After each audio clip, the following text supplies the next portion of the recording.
Anjo Iliana, pinagbabayad ng 3.5 million pesos sa TVJ Productions.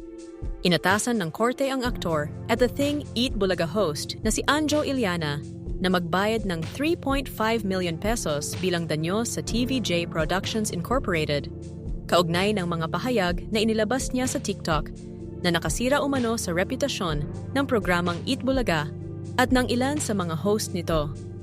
Sa desisyong inilabas nitong June 29, 2026, pumanig ang Branch 279 ng Regional Trial Court ng Mandaluyong City sa TVJ Productions sa isinampang kasong injunction at damages laban kay Iliana. Ayon sa korte, nakasira umano sa imahe at matagal ng reputation ng Eat Bulaga at ng mga personalidad na konektado rito ang mga pahayag ni Anjo Iliana sa social media.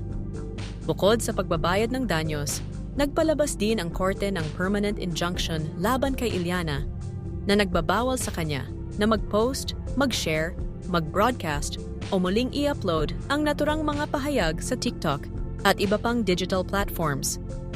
Ayon sa decision, hindi lisensya ang freedom of speech upang sirain ang reputasyon ng iba o gamitin ang isang plataporma para sa pansariling pakinabang.